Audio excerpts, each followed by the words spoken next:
ऋतू बदलला, हवामान बदललं की आपल्या आहारामध्ये देखील आपण बदल केला पाहिजे। शरीरातली उष्णता कमी करणारा असा उन्हाळ्यातला आहार असावा। आज आपण अतिशय पौष्टिक असे कोहळ्याचा वापर करून हे आप्पे बनवले आहेत। आप्पे बनवण्यासाठी इथे मी घेतला आहे पाऊण वाटी नाचणीचं पीठ। यामध्ये घालूया पाव वाटी रवा। तर इथे रवा मी जाड घेतला आहे, तुमच्याकडे बारीक असेल तो घातला तरी देखील चालेल। याला मिक्सरवरून फिरवायची काहीच गरज नाही, जाड असला तरी देखील चालेल। तर अतिशय कमी साहित्यात होणारा हा झटपट असा पौष्टिक नाश्त्याचा प्रकार आहे। आता यामध्ये आपण घालूया दही। 2 ते 3 टेबलस्पून दह्याचाच वापर आपण यामध्ये करणार आहोत। तर आज आपण हा जो नाश्ता बनवतो ना, यामध्ये मी कोहळ्याचा वापर केला आहे। कोहळ्याचे काय काय आरोग्यदायी फायदे आहेत ते पुढे व्हिडिओमध्ये मी तुम्हाला सांगणारच आहे।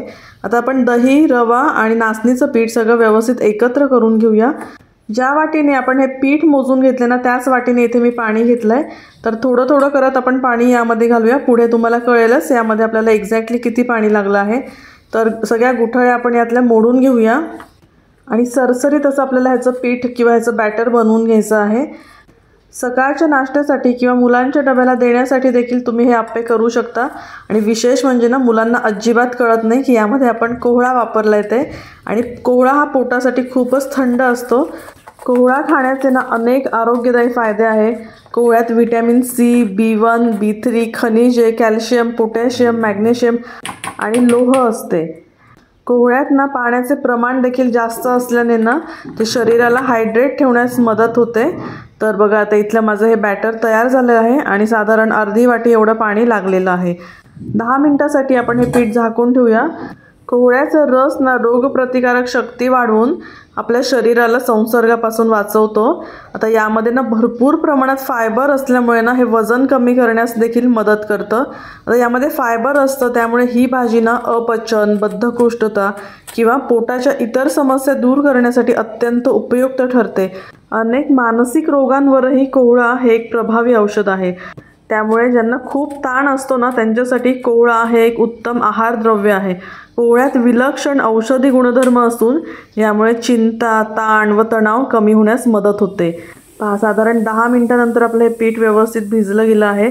आता जरी तुम्हाला हे घट्ट वाटत असलं तरी देखील कोहळा घातल्यानंतर ना हे थोडंसं सैल पडेल। चला आता यामध्ये घालूया किसलेला कोहळा, बारीक चिरलेला कांदा, कोथिंबीर, टोमॅटो आणि हिरवी मिरची देखील आपण यामध्ये ॲड करूया। चवीनुसार मीठ घालूया आणि पाव चमचा खाण्याचा सोडा यामध्ये आपण ॲड करूया। आता हे ना व्यवस्थित आपल्याला एकजीव करून घ्यायचं आहे। कोहळ्याची ना भाजी देखील बनते बरं का, जशी आपण भोपळ्याची भाजी बनवतो ना, अगदी त्याच पद्धतीने कमी मसाले घालून कोहळ्याची देखील आपण भाजी बनवू शकतो। आणि उन्हाळ्यामध्ये ना ही कोहळ्याची भाजी पोटाला खूप थंडावा देते। तर कुठल्या ना कुठल्या पद्धतीने कोहळा हा आपल्या पोटामध्ये गेला पाहिजे किंवा आपल्या आहारामध्ये असला पाहिजे।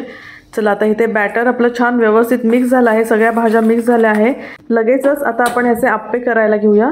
तर आप्पे पात्र मी तापत ठेवलं आहे। तापल्यानंतर यामध्ये घालूया तेल। तेल आप्पे पात्राला सगळीकडे व्यवस्थित पसरून घ्यायचं आणि चमचा बॅटर आपण या आप्पे पात्रामध्ये घालून घेऊया। तर चला आता यामध्ये मी हे बॅटर घालते। तोपर्यंत तुम्ही हा व्हिडिओ कुठल्या गावातून, कुठल्या शहरातून पाहताय मला कमेंट नक्की करा। तसेच कोहळ्याचे आणखी कुठले पदार्थ जर तुम्हाला माहिती असेल तर ते देखील मला कमेंटमध्ये नक्की कळवा।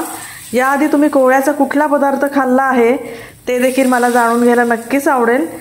आप्पे पात्रातली ही मधली जी जागा आहे ना, ती सगळ्यात शेवटी भरायची। त्याचं कारण म्हणजे आप्पे पात्र मध्ये जास्त तापलेलं असतं आणि सुरुवातीला जर आपण मध्ये आप्पे घातले तर काय होतं ना, मग आपले आप्पे हे करपू शकतात। तर चला थोडंसं तेल टाकून मी हे आप्पे छान वाफवून घेतले 5 मिनिटांसाठी। आता आपण ह्याला टर्न करून घेऊया। आज हे आप्पे बनवताना आपण यामध्ये नाचणीच्या पिठाचा वापर केला आहे। तर नाचणी देखील खूप थंड असते आणि उन्हाळ्यामध्ये नाचणीचं सेवन हे अवश्य करावं। तर नाचणीचं आंबील कसं करायचं ती देखील रेसिपी मी तुमच्यासोबत शेअर केलेली आहे। तुम्ही जर पाहिली नसेल तर ती रेसिपी एकदा नक्की चेक करा। आप्पे पलटून घेतले, पुन्हा आपण यामध्ये थोडंसं तेल ॲड करूया आणि दोन्ही बाजूनी आप्पे आपण छान भाजून घेणार आहोत। पहा मस्त टम्म फुगलेत आपले आप्पे। आणि समोरच्या व्यक्तीला सांगितल्याशिवाय यामध्ये कोहळ्याचा वापर केला हे कोणाला देखील ओळखू येणार नाही। इतके मस्त हे आप्पे होतात। आणि आता हे आप्पे खायचे कशासोबत, तर पुदिना कोथिंबीरच्या चटणीसोबत किंवा टोमॅटो केचपसोबत तुम्ही हे आप्पे एन्जॉय करू शकता। तर कशी वाटली तुम्हाला आजची रेसिपी मला कमेंट करून नक्की कळवा। आणि मिमीज किचन मराठीला अजून सबस्क्राईब केलं नसेल तर सबस्क्राईब करा आणि व्हिडिओला एक लाईक नक्की करा। पुन्हा भेटूया अशाच एका साध्या सोप्या हेल्दी टेस्टी रेसिपीसह. तोपर्यंत घरचं खा आणि स्वस्थ रहा. बाय.